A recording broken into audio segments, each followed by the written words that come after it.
Ini adalah video bagaimana Belanda kembali menjajah Bali setelah proklamasi Indonesia Merdeka. Batalion 10 dan 11 dari Brigade Y Gajah Merah mendarat di Pantai Sanur di sebelah tenggara kota Denpasar. Batalion 10 di bawah komando Letkol Termeulen dan Batalion 11 dipimpin oleh Letkol Peter Kemp.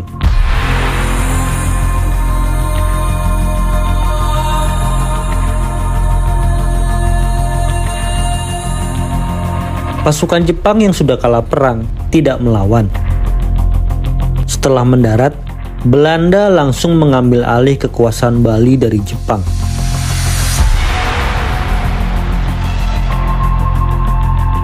Belanda menduduki Denpasar, Gianyar, Singaraja, Tabanan, Klungkung, Bangli, dan Karangasem, serta Jembrana.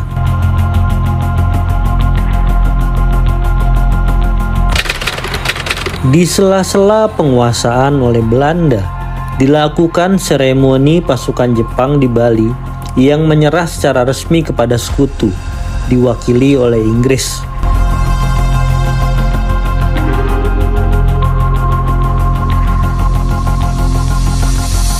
Tampak Kolonel Kobungo Sunoka menyerahkan pedangnya kepada Maijen Marcet, Komandan Divisi 5 Inggris India. Disusul Kapten Garwood, perwira Angkatan Laut Inggris yang menerima pedang dari Mayor Miyagawa. Satu persatu perwira Jepang menyerahkan pedangnya sebagai tanda menyerah.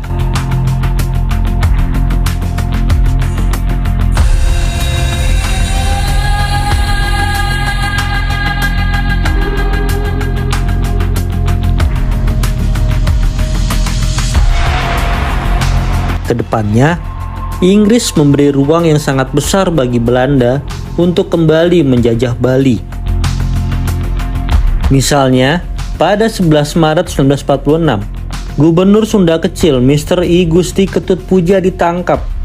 Alasannya untuk melindungi keselamatan I Gusti Ketut Puja karena tidak terjaminnya keamanan di Bali. Namun, penangkapan ini membuat Gubernur Sunda Kecil tersebut tidak bisa berkomunikasi dengan para pejuang. Selain itu, Inggris juga tutup mata ketika Belanda dengan seenaknya membagi Bali menjadi 3 komando daerah militer. Pertama, Gianyar Denpasar, dipegang oleh Kapten Kasa. Kedua, Letnan Grut, menguasai Klungkung, Bangli, dan Karangasem. Sedangkan Kapten Terwilde menguasai Tabanan, Jembrana, dan Singaraja.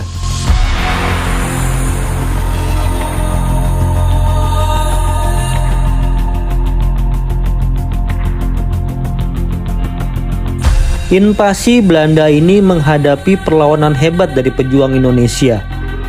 Bali pun goncang. Belanda yang keteteran terpaksa mendatangkan bantuan 3 kompi Brigade Gajah Merah yang sebelumnya ditugaskan di Lombok.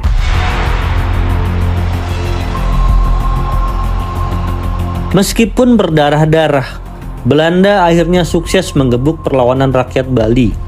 Pertempuran terbesar saat itu adalah pertempuran Puputan Margarana yang dipimpin oleh Kepala Divisi Sunda Kecil TKR Kolonel I Gusti Ngurah Rai.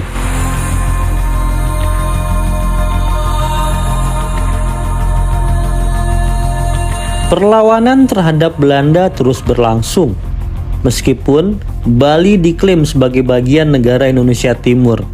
Pertempuran secara fisik terus berlangsung sepanjang 1947. Misalnya pertempuran di Desa Kawan, Bangli, yang membuat Kapten Anak Agung Gede Anom Mudita gugur sebagai kusuma bangsa.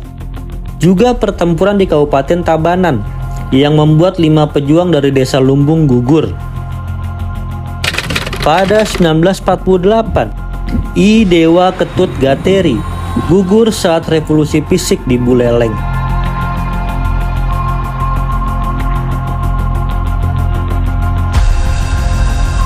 Pejuang Indonesia terus melawan dengan berbagai taktik dan strategi untuk mengimbangi peralatan perang Belanda yang jauh lebih modern. Untuk membungkam perlawanan pejuang Bali, Belanda menerapkan dua strategi.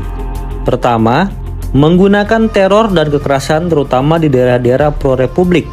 Targetnya, rakyat Bali ketakutan dan tidak lagi mau membantu para pejuang. Teror yang dilakukan misalnya menyiksa para pejuang yang tertangkap di depan publik. Ada pula cerita perihal jenazah antek-antek Belanda yang tewas dalam pertempuran, kemudian ditelanjangi dan diarak keliling kota dengan propaganda bahwa Belanda baru saja menghabisi pejuang Indonesia. Cara kedua, Belanda memberi materi seperti kain, rokok, uang, jajan, nasi, hingga jalan-jalan naik mobil. Melalui cara ini, Belanda ingin merebut simpati rakyat Bali. Umumnya yang dibantu oleh Belanda adalah masyarakat yang ekonominya kurang mampu dan pendidikannya rendah. Dua cara Belanda ini cukup efektif membuat rakyat Bali terbelah. Sebagian masih berdiri bersama kaum Republik, sementara sisanya mendukung Belanda.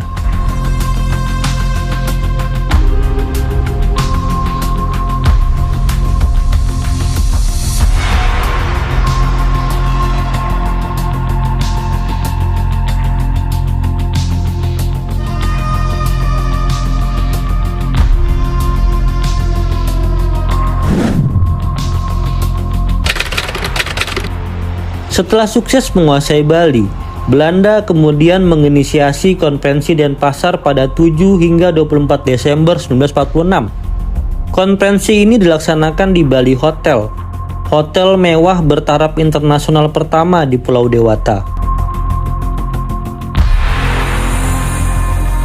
Konferensi ini merupakan lanjutan dari Konferensi Malino dan Konferensi Pangkal Pinang. Pesertanya berjumlah 70 orang yang merupakan perwakilan daerah-daerah Indonesia Timur, ditambah perwakilan golongan minoritas, Belanda, Cina, dan Timur Asing lainnya. Pembukaan secara resmi dilakukan oleh Letnan Gubernur Jenderal Van Mook pada 18 Desember 1946. Pada saat ditutup, pada 24 Desember 1946, konferensi ini menyepakati pendirian negara Indonesia Timur dengan wali negara Cokorda Gede Raka Sukawati. Dibentuk pula Dewan Perwakilan Rakyat Sementara serta pembentukan Kabinet Negara Indonesia Timur.